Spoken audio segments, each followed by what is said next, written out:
Appreciate everybody coming out. The best thing about meetings in this month is it's not going to get dark halfway through. So we'll just go with that. Let's stand to the Pledge of Allegiance. I pledge allegiance to the flag of the United States of America and to the republic for which it stands, one nation, under God, indivisible, with liberty and justice for all. Thank you. You may be seated. Call the meeting to order. And we have some minutes to approve. This might be a ball cap meeting over this year. And then we'll turn it over to this week's workshop. Our regular recorder is excused absent tonight, but we want to thank Christina Delaney for her efforts in the minutes. Has everybody had a chance to look over the minutes of the meeting? I'm working on this side. Do I have or any omissions or corrections or anything anybody says? Do I have all in favor? Is that a yes? Do I have any opposed? Of course it is. You want to sit here? All right. We'll accept the minutes as posted and read. And good turnout tonight by the committee. I appreciate that. We are going to hand it over to, I'm sorry, Sarah, Kim, East Tennessee Development District, and tonight we are going to host the Historical Places Workshop presentation, and we will go ahead and hand it over to you guys. You can work right from there, or you can work from the microphone, and we'll kind of get out of the way once you do your slideshow. Okay. Take it over. All right. Can you hear me okay? Yes. Yeah, make sure you stay in this here. Will do. Thank you. So I'm Sarah Anderson. I'm the Historic Preservation Planner for the East Tennessee Development District. I provide services throughout our 16-county region pertaining to the National Register of Historic Places, local preservation planning, and grant applications and grant administration. So I'm going to go over some things that I offer today and some of the aspects of the ultimate deliverable that we'll be providing. So I'm going to begin with an overview of historic preservation practices generally, but I will use examples specific to Townsend throughout as I can. While I may cover things that are not necessarily relevant to Townsend specifically and the resources that you guys have here, I do think it's important to understand the basics and purposes of these programs in order to think creatively about how their application can be to your community. Every community is unique, and that uniqueness is most often predicated on the distinctive history of the town, region, community, etc. Our final deliverable will include strategies and recommendations based upon the historic preservation practices that I discussed here today and Townsend's resources that you guys have available.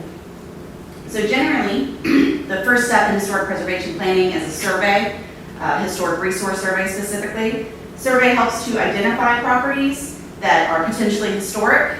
This data can help in preservation planning, as well as identify resources that may be eligible for historic preservation incentives. So I do want to make a note right now that most historic preservation incentives are based upon federal programs that are managed by the National Park Service. The current administration has proposed cuts to the National Park Service, which may impact some of the programs we're going to talk about today. So, all of this is based upon the National Historic Preservation Act, which was passed in 1966. Basically, after World War II, urban renewal and the car culture that came right after the war led to the destruction of numerous neighborhoods and business districts throughout cities in our nation, some of which were potentially historic and or locally significant. These sweeping changes forever altered many of the American cities as we know them today. The most notable event to spur the National Historic Preservation Act was the demolition of New York's Pennsylvania Station in the 1960s. People fought to save the building and lost that battle, and it was ultimately torn down. And while there were earlier preservation movements, the National Historic Preservation Act was the first national policy governing preservation that would shape the fate of many of our historical and cultural sites over the next half century. So as the National Park Service puts it, with the passage of the Act, preservation in the United States became formalized and professionalized. The National Historic Preservation Act was tied to a growing awareness of the past and of community identity. Many communities realized that there was an unexpected economic force behind preservation. This act helped foster heritage tourism, attracting visitors who wanted to experience the past in ways that no book or documentary could match. The distinctive character of old architecture and historic districts became a powerful draw for many Americans and an antidote to anonymous suburbs and strip malls. So, as I mentioned, the first step is typically a historic resource survey. This generally begins with a desktop review, which is identifying, mapping previously surveyed resources, finding resources that pertain to the area in question, looking at different research that's been done over the years, and then locating anything that is still existing that is 50 years of age or older. That is the line that we have drawn in the sand to determine what is potentially historic and therefore worthy of survey and consideration. Following the desktop review is field work, when you actually go out, boots on the ground, take a look at everything, and then when you come back, you review everything that you found. So at this point, I have completed a desktop review for Townsend, everything within the community limits. And as part of this planning effort, I will soon also conduct some limited field work, what we refer to as a windshield survey.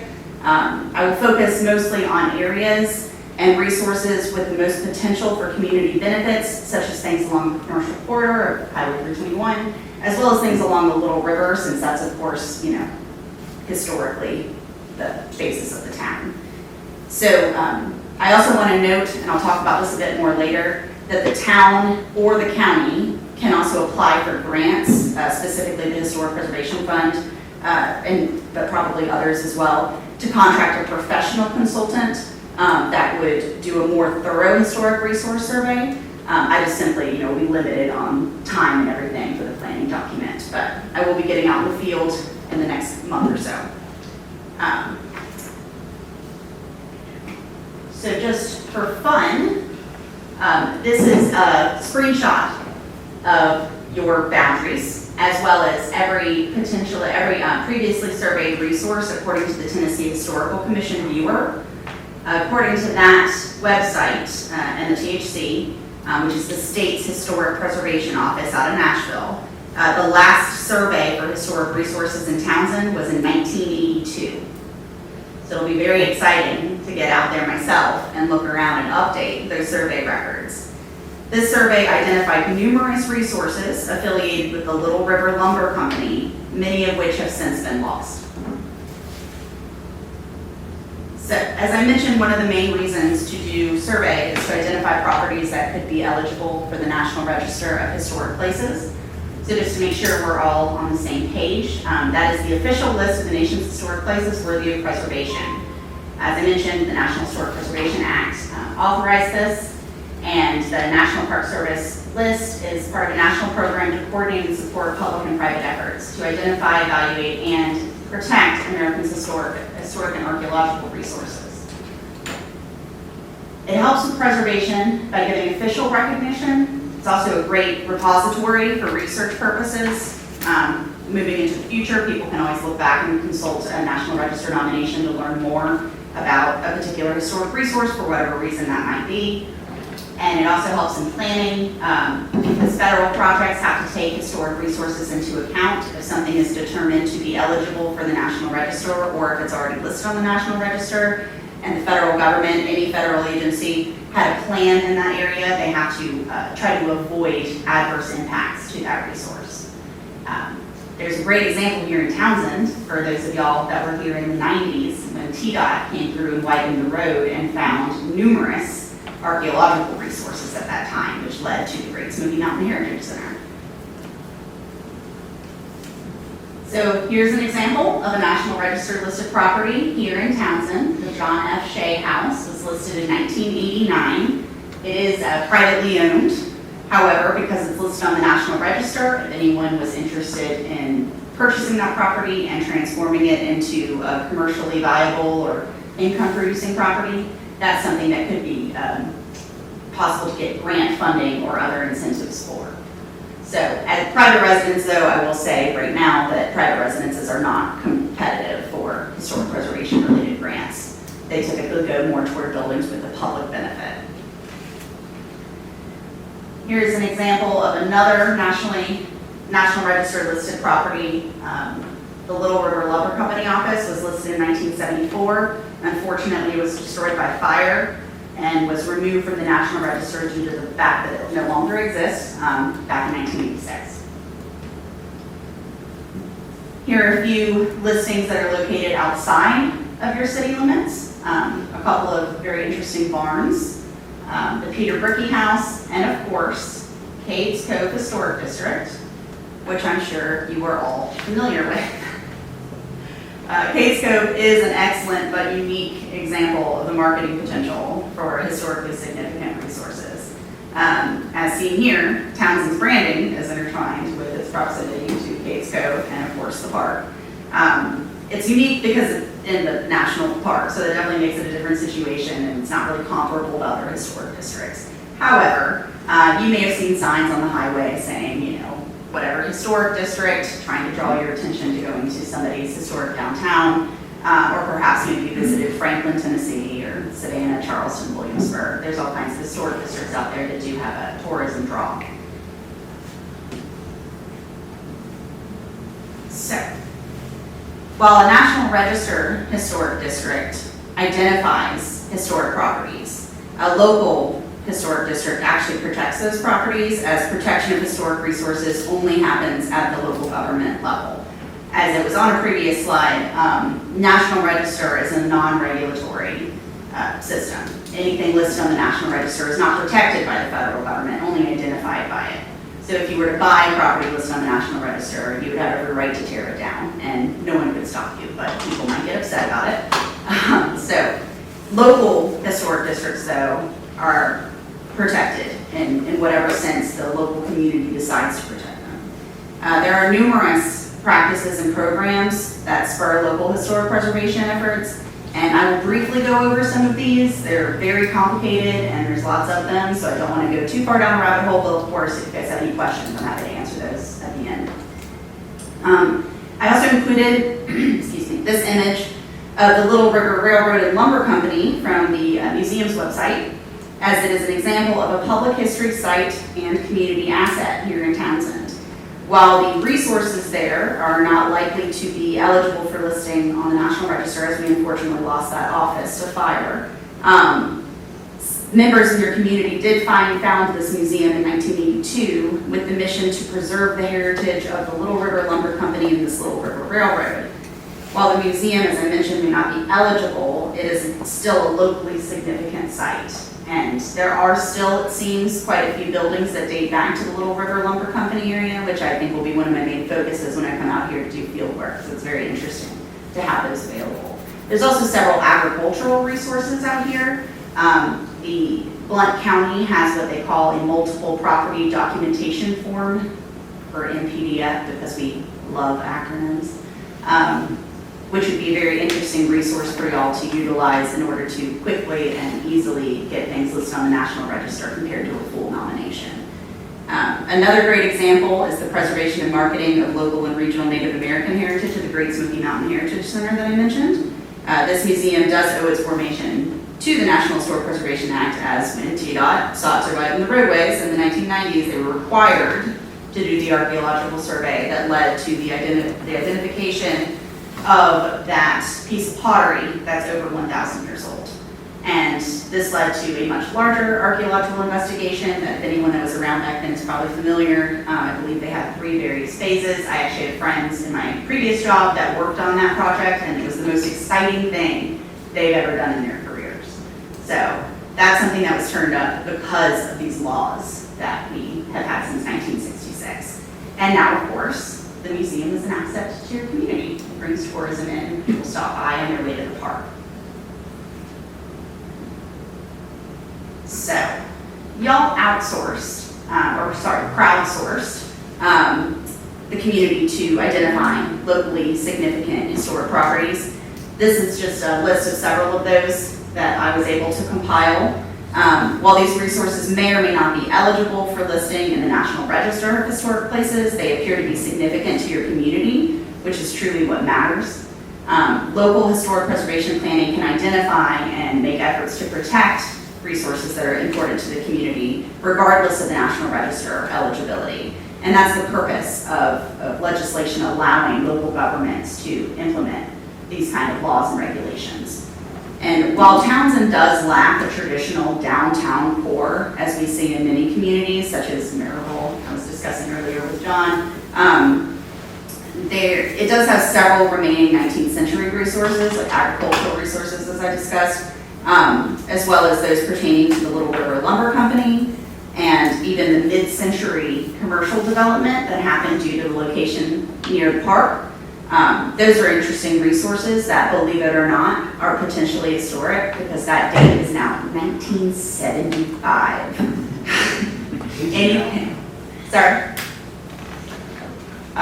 Anything built before 1975, I have to survey. So pretty soon that's going to include Walmarts, gas stations, McDonald's, all kinds of fun stuff. But lots and lots of ranch houses.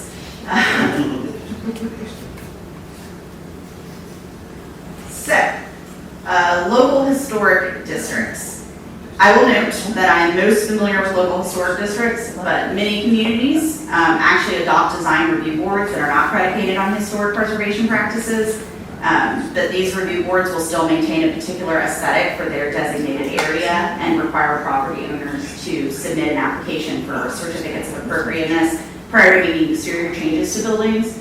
So there's many different ways to, as they say, skin a cat. You can certainly do overlay zones that are design-based, more so than historic preservation-based, but oftentimes historic preservation is a big factor. So local historic districts will protect a community's historic properties through a design review process, require local historic preservation commission review and approval based on conformance to local design guidelines before a building permit is issued for exterior or material changes in the appearance to the overall district. They protect the historic character and quality of the district with these design criteria. They provide for review of proposed demolitions within the designated areas and may prevent or delay proposed demolitions for a specific time period to allow for preservation alternatives. They designate historic areas on the basis of local criteria and local procedures.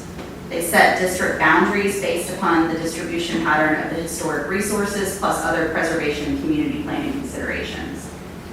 Local historic districts are designed by the community, so it is something that would be fully in the control of whomever is serving at that point in time. Whereas National Register districts, you have to conform to a lot of different criteria and meet eligibility requirements, which can be far more limiting. So it's basically something that you just have more control over. But what local historic districts do not do is they do not provide tax incentives for preservation purposes unless there's a local tax law that does so. The state and the federal government do not provide tax incentives for local historic districts.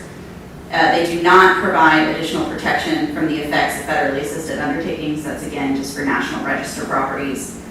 The local government might be able to participate in review of some of these projects though, depending on if they can be considered a consultant party. They do not qualify property owners for grant programs for preservation projects. That's again, National Register. And they do not restrict the use to which the property is put into the district or require property owners to make improvements to their property. It does not affect the overall zoning, it's an overlay zone. And they do not affect federal or state activities, but local governments can follow, again, their own ordinance that they write and vote on themselves. Can I stop you real quick there? Yeah. Before we get, I know we'll take questions at the end, but if there's anybody chomping at the bit to ask a question or something, does anybody have anything they want to? Committee members? Anybody out in the audience? That's the old Nogger Knob, I guess the Square Dance Theater. I don't, that's a... Dolly? Well- In Dolly Park? Yeah, and I just have heard that. It's never been called the Dolly Theater. from my knowledge. And so I don't know the validity of that. Yeah, Pat? I came in, so I'm a little fuzzy, but when she talked about the Little River Railroad not being eligible for something, what was the deal? Go ahead. So I was discussing previously the National Register of Historic Places, which is a program managed by the National Park Service. The Little River Lumber Company office was previously listed on the National Register, but unfortunately it burned down in the 1980s, so it was removed. So I was just saying that I haven't done boots on the ground field work yet. I've only done the desktop review, so I can't say for sure whether or not the museum would be considered eligible for the National Register. Now I understand. Yeah. I just don't want to get ahead of myself and make any assumptions without. Actually, it is on the National Historic Register through the state. The museum? We have a sign, our location, yeah. Okay. The museum, so you can do your checking later, yes. Okay. Good to know, isn't it? That's why she's on. And the covered bridge isn't 50 years old. No, I realize. Okay. That's just a list of everything that was provided to me. I just thought it was interesting to see what the community found to be historically significant or significant culturally as well. I walked in kind of late, and the first thing I heard was Walmart. Could you explain that to me? Not me, she will.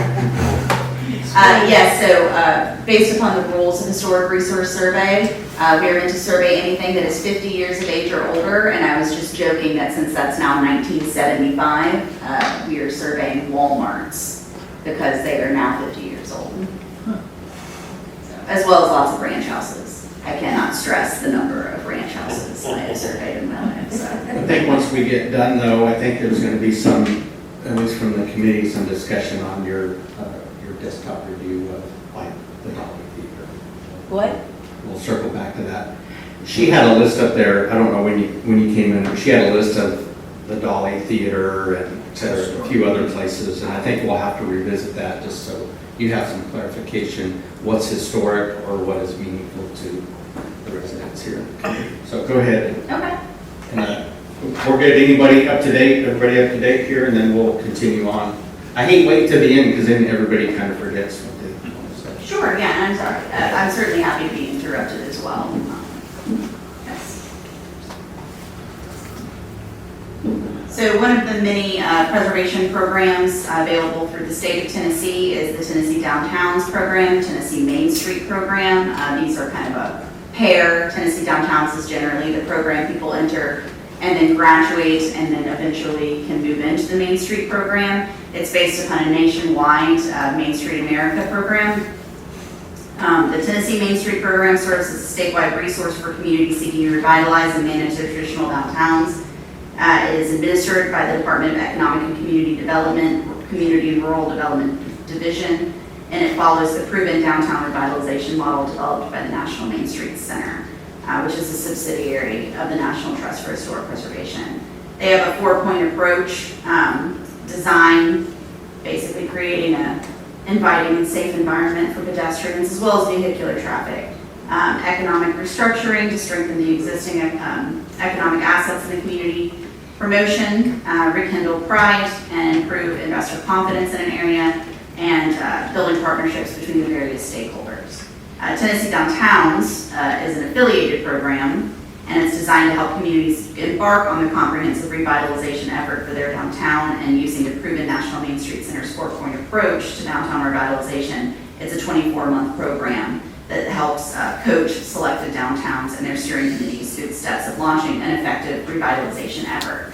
So as I mentioned before, Townsend clearly does not have a traditional downtown core, like a Main Street district like we all might think of. However, as I pointed out, the 1975 is the new 50-year rule. Things have changed over that time. And so it would be interesting if Townsend was interested to see how ECD, the Economic and Community Development Program, would respond to an application from a town like Townsend. There's also the Certified Local Government Program, which is through, it's a partnership through preservation through partnership that was established in the 80s and 90s through amendments to the National Historic Preservation Act. So federally, National Park Service, state, Tennessee Historical Commission, or the State Historic Preservation Office, and then locally would be the local government, such as the city of Townsend. It empowers local governments to preserve historically significant places within their community, and certification is obtained by cities that already have a historic zoning commission, so this is predicated on having a local historic district, as well as the commission. And one of the main duties of a certified local government is to maintain survey and encourage public involvement.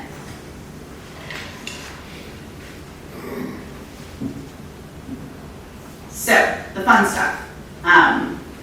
Grant programs. There are a vast amount of grants out there in the world. A lot of them are through federal government, some are through state government, and then of course there's the third sector.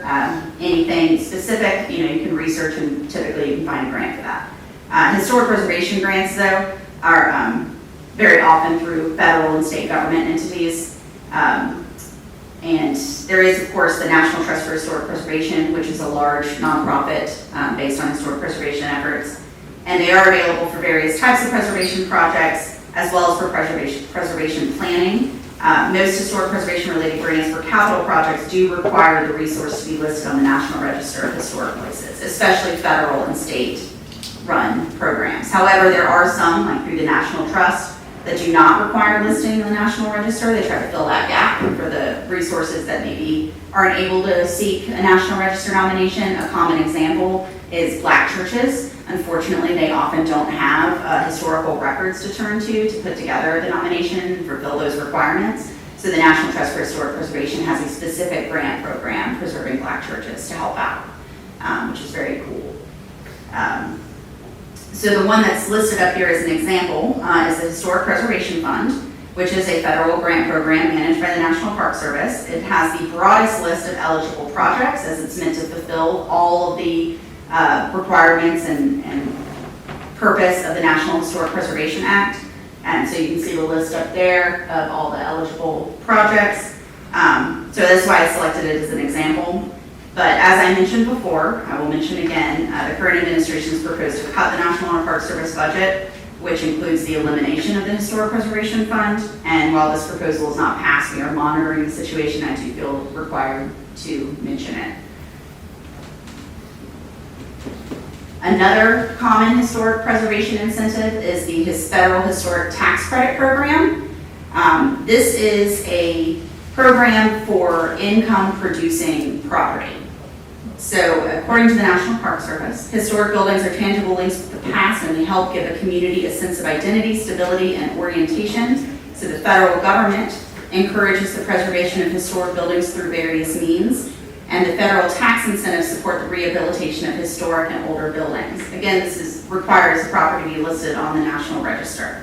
The National Park Service administers the program with the Internal Revenue Service in partnership with the State Historic Preservation Office. In case I slip up later, we call it the SHPO because, again, we love our acronyms. The tax incentives promote the rehabilitation of historic structures of every period, size, style, and type. They are instrumental in preserving the historic places that give cities, towns, and rural areas their special character. Tax incentives for preservation attract private investment to the historic cores of cities and towns, as well as to interesting buildings like mills and even barns. They also generate jobs, enhance property values, and augment revenues for state and local governments through increased property, business, and income taxes. The preservation tax incentives also help create moderate and low-income housing in historic buildings. Again, mills are really common for this. There's probably some projects that y'all are even familiar with. If you guys ever go to Knoxville, Curtin's Food Hall is a historic tax credit project.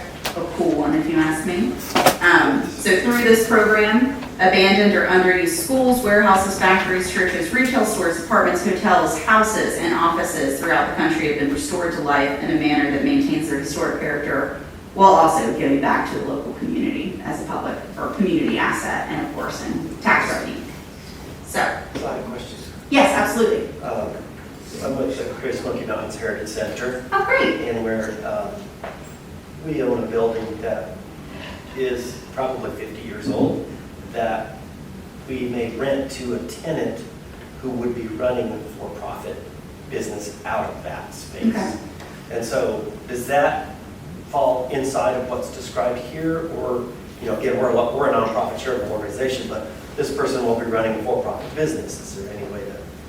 It definitely could. The first step would be to confirm whether or not it's eligible for listing in the National Register, as that is a requirement of the tax credit program. Yes. And the state can make eligibility determinations, and with that determination, you can go ahead and apply for these incentive programs while you're working on the National Register nomination.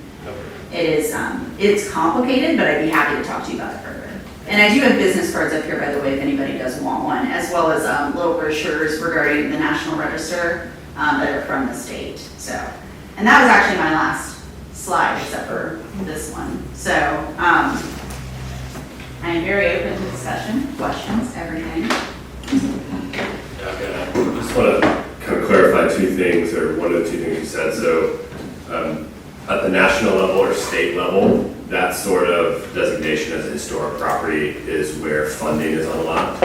Mostly, yes. Sure, and we don't have a tax base here, so it's not going to be a local level. And then at the local level is where protection starts. Yes. So that's just to be clear, so to get something for your property and help you rebuild it or help you revitalize it, that is a state level. And then the folks in local government have the ability to like keep you from tearing something down or keep you from Yes. renovating something. Is that kind of what that means? Yeah, the reason it sounds silly is because it is. So the National Register is not regulatory, but it also requires property owner consent. So if you wanted to make a historic district here in Townsend, for example, you'd have to have at least 50% of the property owners agree to it in writing. Whereas if you wanted to create a local historic district, you don't have to get property owner consent, and that is regulatory. So there's a lot of things that don't necessarily make a lot of practical sense, but it is one of the primary misconceptions about the National Register, which is why the state made this pamphlet, because it seems like if you have to say property owner consent, then something must be regulatory, but it isn't. So it's very confusing. So about the regulatory, I guess the local protection or whatever you want to call it, does that have like legal boundaries of what that can be used for or what that is, in the sense that if it doesn't require property owners to buy into it or to acknowledge it before it's overlaid on them, do property owners end up having recourse if they disagree with that, or is that something that like is clearly defined by like the feds of the state or something? So while it's not required to seek property owner consent, it is generally good practice, because obviously anybody in charge wants to be reelected, so making a bunch of people angry is not necessarily a good way to do that. Of course, property owners, can seek legal counsel, just like with anything else. However, if you were to pursue a local historic district, you would pursue an ordinance to that effect that would outline all those rules, and you'd have public meetings in advance and, go through the whole rigmarole. Well, thank you. Sure. Can you pull up the, your 10 hotspots there? You have the Sunshine Bridge and the Dolly Theater. And Oh, can you pull that list up? yeah. I like that. And just to clarify, this is a list that, Yeah. I know it's not your list, right? that's correct, it's not my list. I just have a quick question. Are the buildings considered underneath this program, do they have to be in the original location or can they be moved? Generally, yes, they do have to be in their original location. However, every situation is unique. I'm going to try not to get too in the weeds here. To get listed in the National Register, you have to meet one of 4 criteria, which is a tie to local or to historic events, a tie to a historic figure, architectural significance, and then there's archaeology. I am not an archaeologist. Then there are what they call criteria exceptions, considerations. This includes religious buildings, cemeteries, properties that have been moved, properties that are less than 50 years old, and so on. So you can qualify under consideration, but you have to make an even better case for the historic significance of the moved property. Thank you. Yes. So I think the one thing that, the one time I went through the Heritage Center, if I'm not mistaken, Logan, a lot of those buildings was there any buildings from here in the Heritage Center? From Townsend? Yeah. Was there any Townsend buildings? You've got the surrounding. I mean, Within the- Still. Yeah, Charlie Williams still lives there. Are you talking city limits, or are you talking community? Well, I guess 3782. Okay. For the most part. So I didn't know, one time I went through there, though I loved the history, I was really looking for the Townsend history, and I don't know if that's just placed from there. Set off house? Yeah. The set off house. Oh, there's a set-off house over there. That's not a set-off house. It's not, at the Heritage, Yeah. is that a, It's very close. but It's probably another railroad building from the yard or something. so I know they have a set-off, you guys have a set-off house over there. So I wanted, I'm sure this is a topic of synergistic fashion, but what I want to do is have the community involved in some kind of conversation that might assist you in making heads or tails out of this list that's crowdsourced or whatever to the fashion. But before we get on, Tom's smiling, I know he wants to say something. But is there any questions to finalize her presentation before we move on, and I'll let the mayor make some comments? Okay, Don? All right, thank you, Mr. Chairman. Sarah, thank you so much for this presentation. I learned a lot about all the different resources that are available, maybe some things that we could incorporate into our community plan, thinking about historic overlays and things of that nature. I did, like Chairman Hope, want to point out the fact that we've got representatives from the Heritage Center here, so Frank and Trevor, thanks for being with us this afternoon. Don and Sandy have a tremendous amount of knowledge on the Little River Railroad and Lumber Company Museum and operation there, so really, encourage y'all to provide some suggestions or maybe other things that you've observed. We are recording this session, so it will be available on the CPAC website, so our YouTube channel, wherever we're putting it. But it's an opportunity to have, some good discussion. And Sarah, I did want to point out this book, if it hadn't been brought to your attention before. This is a proposal for a bike trail and tour around Townsend. So it's called Shadows of the Past Historic Bike Trail, Blount County. It was proposed back in 2000, 2001, but it has another list in there, and it's got a lot of the same locations as on here, but in this list there's about 40 different areas that are proposed around Townsend. So some of these I recognize have been lost at this point, but it might be a useful list for your field work to be able to take advantage of that. So I did have one question, and then I would encourage anybody to bring something to this discussion. We talked a lot about, or you talked a lot about structures, so bridges and buildings and things like that. In terms of historic areas, could it have some other, it doesn't have to be a structure. I mean, can it be a place in the river perhaps, or somewhere else that has some historic significance? Yes. There is a National Park Service program for recognizing historic landscapes. I remember the acronym, but I am blanking on the name of it right now. But there are programs out there to identify historic landscapes or historic sites. And then, of course, there's archaeological resources. Of course, yeah, we might have a few of those in town as well. So. Well, one thing I came across in my research was, have you ever heard of the Century Farms program? It's a statewide program for farms that have been active for 100 years, particularly if they're in the same family for that period of time. And there's a handful of those in this area, including one that apparently had a stage built for a play back in the 70s. Yes, that one, yes. So there are a lot of very unique resources out here in Townsend.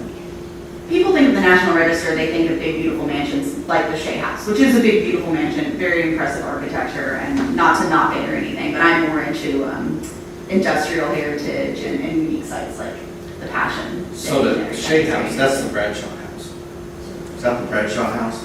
Yeah, She's talking. We call it Bradshaw House. That's not. Yeah. Can I say something to this board? It's important when you're dealing with history to get it right. Yeah. So make sure, do your diligent work, make sure things are right. I see mistakes up here.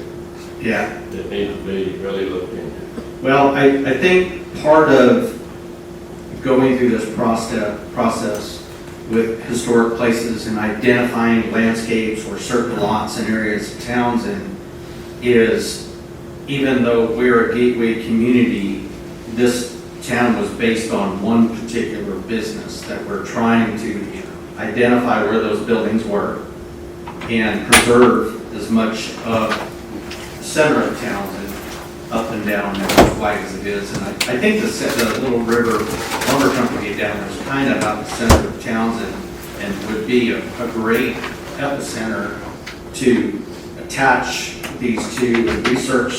I'd love to see that list of the 40 names because I know things come and go. And I think, you know, what you're trying to get to, Don, what I've noticed is a lot of the buildings were built from lumber, from the lumber company here. And a lot of them don't even exist anymore because they've just kind of fallen over, rotted away. And the Bradshaw House is a good example of that.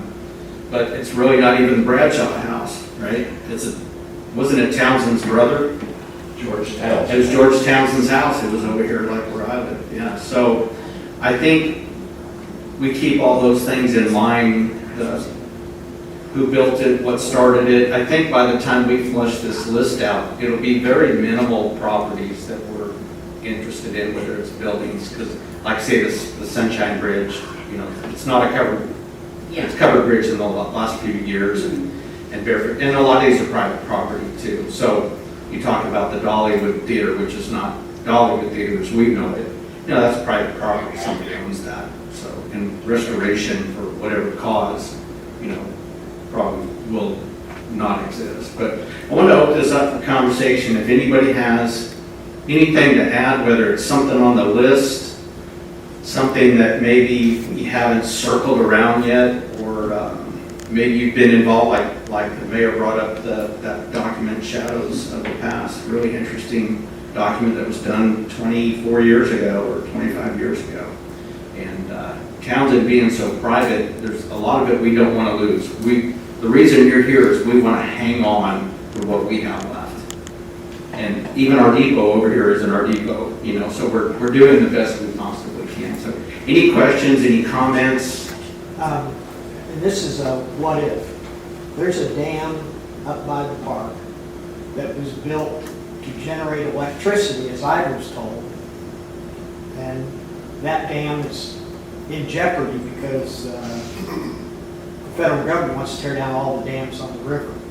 So that, preserving that dam to me is something to consider. And knowing this historical significance of it, accurate significance, would be important for preserving it. But I think it's important for something like that to be considered. That was one of the first power sources, I believe, and it was only turned on for a few hours during the day or during the night. Yeah. But, well, that brings up a good question for conversation. That's in state waters, I guess. It would have a historic significance to Townsend because it's early power generation for Townsend.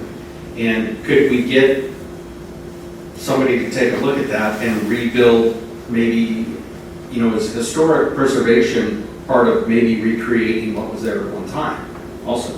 That's referred to as reconstruction. Reconstruction.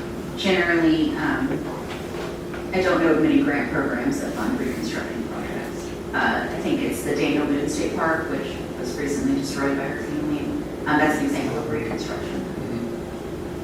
There is old foundations from that park.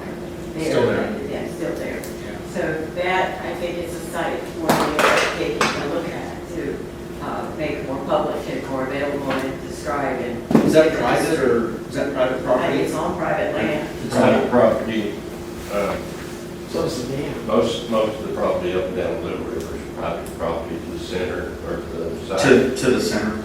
Or the other Or side. the other side. In around the deep bit. But also, you mentioned that Century Farm. Okay, we had one of those here, and that's where the Tyson play was at one time on that farm. There was a dairy on that farm. If you're looking for information, you know, right now, I don't know where I'm tied up you all the time or what, but there's a dairy on that farm that furnished milk to the CCCs when they were in Parma. That building is still there. And there are grant opportunities for interpretive panels and things of that nature. I noticed, of course, you guys have this amazing historical trail with a lot of interpret panels on it. So things of that nature would be something I would incorporate in this document. I think that was Herb Hanley's name on that book. I don't know if I see specific name, well, I see, what is it, mayor in 2000. Okay, Sandy, was Herb Hanley the one that? It may have been during Herb's era. There was a small pamphlet produced for people to walk the bike trail, and there were markers placed in the ground for that. They have since decomposed, but I've never seen the big book, only the small brochure. And Herb could certainly have. He was the tourism director at that time. Yeah, He lives in Mars Valley. He's a good source. awesome. Do you know Herb? I don't believe I did. Okay. That's terrific. Can you, how do we, I'd like to say, if he's heard, what's his last name? Handley? Herb Hanley. I would assume we'd have a way to probably contact him. Okay, so we can get with them. Okay. I think that's what's important here, Mayor. I mean, I think the goal here is to obviously bring an awareness in this workshop today, but to continue the research of what's important to flush out. And some of these properties that, the buildings are gone or, whatever the case, that we have no chance of resurrecting, or the owner's not, like the Nagarna building or something, say, for example. Yeah, that's right. I mean, that's why it's, so important, folks that know or remember or can correct and make it more accurate, just to try to get a list of things that are out there that we ought to be thinking about. So is the Dolly Theater that you're talking about where the square dances used to be? That's where the square dances are. That's not longer. It's not, no. Well, it's Nagarna area. There's huge resources. What do they call that? That's technically T Village on the side, yeah. Buckaleachy Village Barn. Yeah. Okay. So when I moved here, that was still open, and they had you remember when Southern Touch Gospel group used to come around over here all the time? That's the first place I saw them. Saw a gospel concert over there, and it was in bad shape then. That was built by Colonel Townsend. Okay. Yeah, thank you. Yep. Colonel Taylor. Colonel Taylor owns Supreme Foods in Knoxville. You ever heard of Supreme Foods? Anybody? Yes. Okay, good names. Salad dressings and so forth. And built that complex down there. Also, it's a baseball team. Baseball. And one of the sites where the ball field was Big Valley, there in front of Big Valley. What's there now? The little motel. Yeah, that little building. What is a motel? Oh, I don't know what the name of it. I don't think it has a name. But there was a baseball field there. That's where they played baseball. He was a big fan. And he was part Indian. And there was a picture of an Indian chief's bonnet and head on that sign that's down there now. I wish they were restored. Gosh, I don't know the barn. It's, Buckaleachy Village Barn. You think it's that old? It was old when I moved here in 1966. And It's way old. Certainly qualifies. Betty Webb, she's an elderly person, and she worked for him. She's a good source of information there, Betty Webb. Yeah, we just had a Heritage Sunday at our church this past Sunday. Lamar Dunn gave a history of our church. And Okay. we talked about 1891 building, and he also pulled a picture out of my uncle's picture book of campground. And on the other side of the street from campground was the parsonage. And Lamar told that parsonage has moved at least once, maybe twice, but might still be around somewhere. What are you talking about, campground? What are you- Campground Methodist Church. Oh, the Methodist Church, campground Methodist right on the other side of the Yes. street from that, there used to be a parsonage sit back on that Yeah, hill. This picture is from the 1930s. yeah. And he told about the pastor first lived in that parsonage, and he said the building is still It in is. Townsend. It's behind on the river, just behind the Quick Market, Quick Way, what? Right. Market. That's Right it. quick. It's the big White House there. Yeah, okay. Oh, Okay. So, there's a lot of things, still around that people. It was moved out of the right of way Mhm. when the highway was built in the 50s, just like the George Townsend house. you know, the Townsend house was moved, because that was over there, like, this right here, in the middle of the highway. It was in the middle of. Yeah. I would suggest, so our time is coming up here. We have another meeting tonight. I think there's going to be a lot of interest in this and a lot of input, and I'd like to assist in possibly coordinating with some of these, maybe your trip here, or working with Hendricks or some of these other folks, maybe this Herb Hanley out of Orange Valley or something, because I think we got one chance to kind of document what history really needs to be preserved here.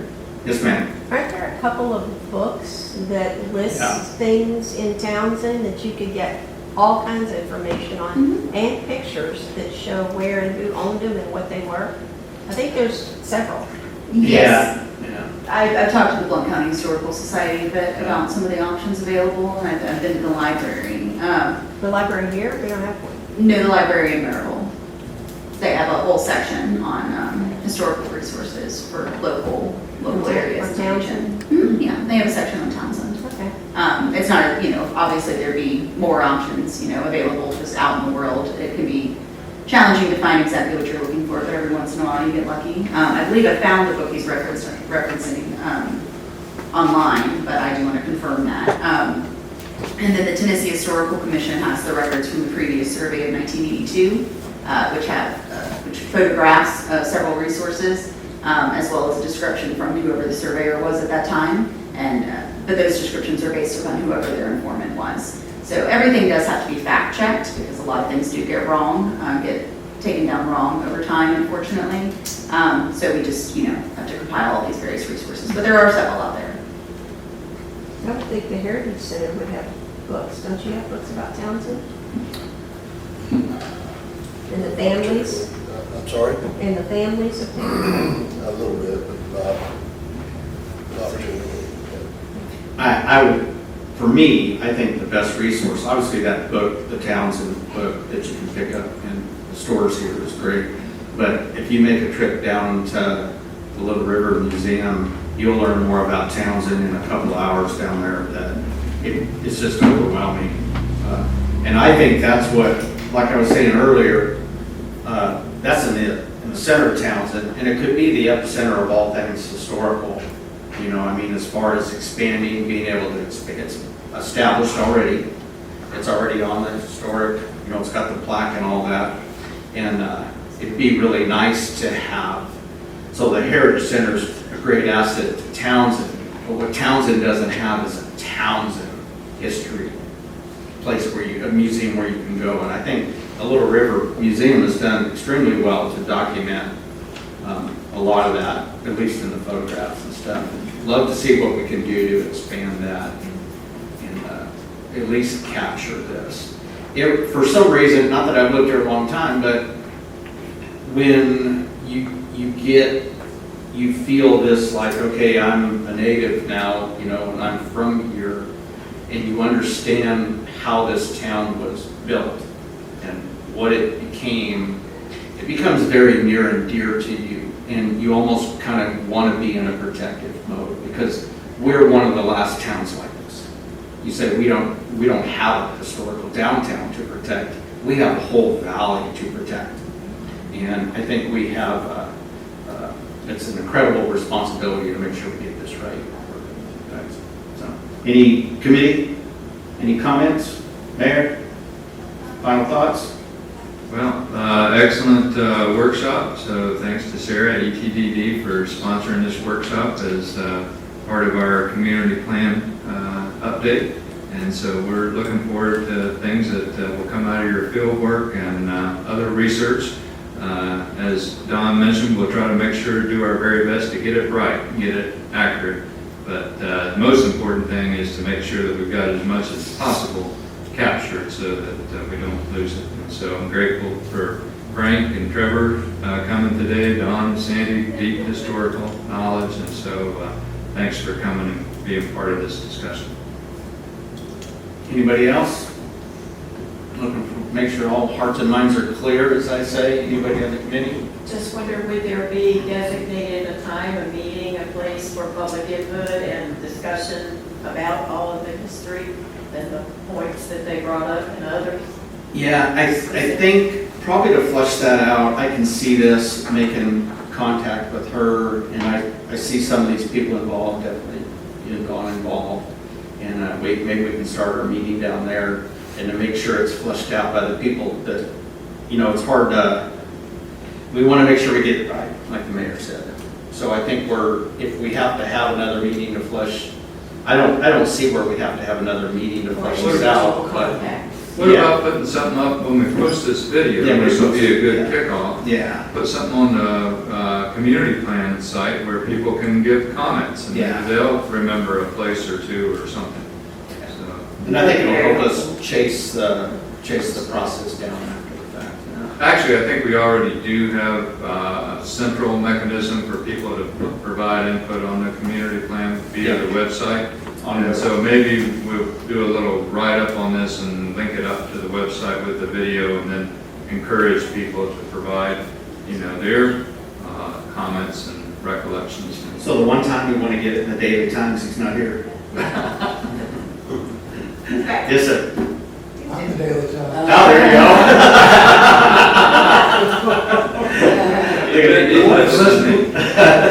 You take good notes? So they have been, and I apologize because I was looking for somebody else. He's usually sitting right there. And he's gone. I think it's gone, okay. And like I said, we've been back at it. It's amazing with 30 days, everything looks so different. But thank you very much to the Daily Times. They have been through all our meetings for the past year we've been doing this. They've been a great partner in capturing what we're doing and everything. So yeah, any help you can give us in that area, we would really appreciate it. And your name is? I'm Marcus. Marcus. Nice to meet you, Marcus.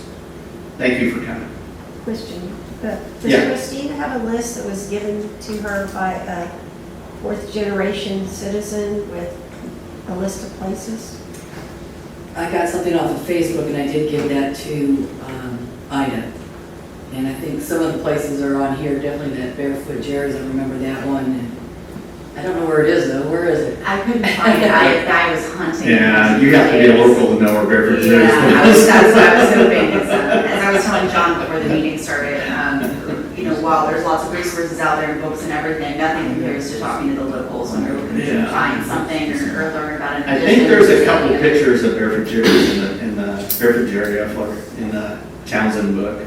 And But, there's been some on Facebook, I've seen a lot of those paper posted. There's Yeah. some amazing newspaper articles. On Barefoot Jerry, yeah. Yeah, a little Well, bit confusing because of the band. So, yeah, that kind of brought a lot of notoriety.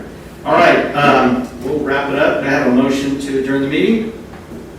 Motion to adjourn. Second? All in favor?